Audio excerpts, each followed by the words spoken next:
What's up, Jet Setters? It's John Crestani, and today I'm going to be bringing you guys a monster entrepreneur. He has over 30 people working for him. He's a content marketing master. What's going on? Dude, good to see you, man. Thanks for coming by. Eric Sue. This place is amazing. Yeah.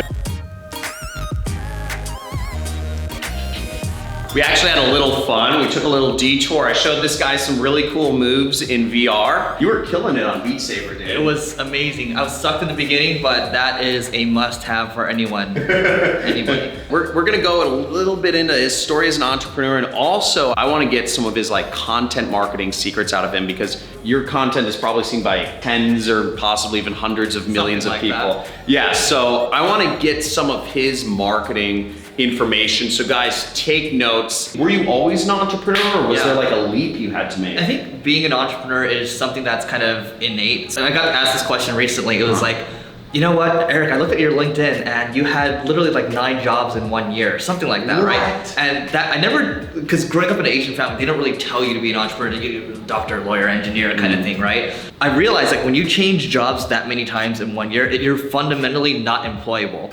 Because for me, I kept changing jobs not because I was getting fired, but because I was always looking for the next big opportunity. So I think in life as an entrepreneur, as long as you're chasing the next big opportunity, that's probably a signal that you are set to be an entrepreneur. What was that point that brought you over the edge from just having it be like a side thing to like the beginning of where you are now? I think I can probably call myself the unconventional entrepreneur, because I've started a bunch of things. Like there's this magic e-commerce site, there's like the senior living business, all these things that frankly they failed, right? But I was working at a company called Treehouse. I was leading their marketing in the past. They're now like a $100 million company. It's a big company, yeah. Online education. My podcast co-host right now, he was one of the advisors to the company, and he said, why don't you come help this company, Single Brain?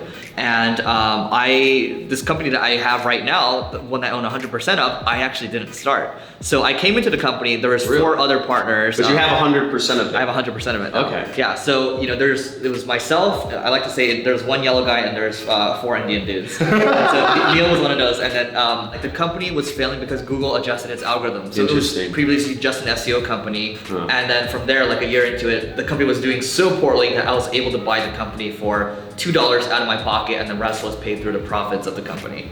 Wow, so you basically came into the company as COO or director or something. Number 2, yeah. You number 2, and then you ended up buying the rest of the company, and sounds like you negotiated a pretty good deal for yourself. Yeah, I don't think I'm a really good negotiator, but I think this is a pretty good deal, because everyone else was saying, get out, get out. Neil was like, the company is worth nothing right now, that has no brand equity, you should get out. And I was like, man, you know what? I have literally nothing to lose, so I'm gonna go for it. And so that was the entrepreneurial journey for this company, and then led to starting some other stuff too. But that's the biggest success so far for myself. And you guys just got a new office space. How many people do you have working for you now? Yeah, so we have 34. We just got a new office space. That's a lot of people that depend on you. At Treehouse, I went through this when I was 25 years old, but the CEO was like, you got 50 people's families riding on your shoulders right now. Yeah. We gotta hit numbers this month, and we're gonna let you go. And this is like a month into the job. I'm like, okay. Wow. But yeah, it's scary to think of it that way, but I think as long as you're confident in yourself, as long as you're kind of tending to your garden, making sure your people are taken care of, it should take care of itself. You have to have a lot of confidence to have 34 people riding on your backs. A lot of the confidence I got was from just reading a lot of books and stealing the experience from other people. Like there's this one book called The Servant, and it's about servant leadership. And literally the analogy I just gave about tending to your garden, because when you have strawberries growing in your garden, it's not, the strawberry didn't grow because of you, but the strawberry, like if you set it up for success, that's tending to your garden. And that's what you're trying to do. You're trying to serve your people, and that's how you build influence. So that's just one of the things you can do. If you could say real quick, like a few sentences, what is content marketing and what are some of your tricks to it? Content marketing is just, you're building a brand, whether it's through how John does it through YouTube, for example, or you're creating content through blog content, audio content, whatever it is. You're trying to teach people, and then by teaching people, you're building a relationship with them, and they're coming to you eventually to buy whatever products or services that you have. And through content marketing, you want to talk about the reach, right? We have one podcast called Marketing School. That one's we just hit 680,000 downloads last month. So that's a monthly basis. We just broke We're approaching 11 million downloads, and we've been doing it for less than 2 That's years. crazy. Thank you. And then That's a lot of we people. just started doing the YouTube channel. That's kind of slowly growing, and then.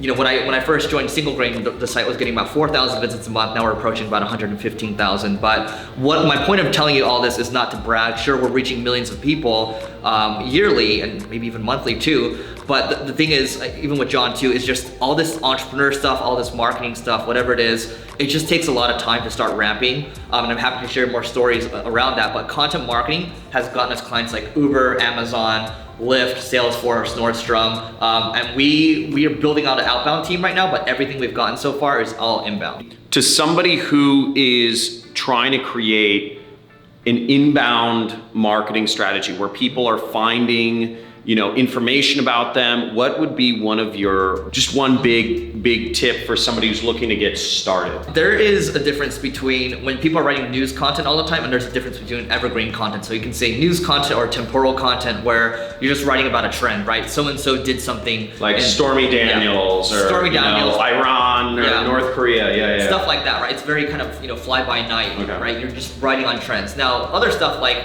how to do affiliate marketing, for example, or what is SEO, that's much more evergreen. That stuff stacks over time because people are constantly looking for that. You want to build evergreen content, right? And then you see like 1 year it's like stacks like this, the next year stacks like this. If you're doing like news content, it's just like this, right? It's like this. It keeps building, but it's you see over time, like it's like this versus like you built up a mountain like this. The second thing I'll say is, if you're looking to do blog content, look, there's over 2 million WordPress blog posts being published every single day. Google the skyscraper content. This is from Backlinko, skyscraper technique. That's you looking to build a piece of content that's 10x better than whatever are like the number 1, 2, or 3 results. That way you're gonna be able to rank higher than people because you have a better piece of content. You reach out to people that have linked to the previous one and you rank higher. We can talk about SEO, but just produce better content out there, like the stuff that John's doing, world class. If you look at his videos, if you look at his YouTube ads, they stand out. I literally watched the whole ad. Like You watched the whole ad? Yeah, I watched multiple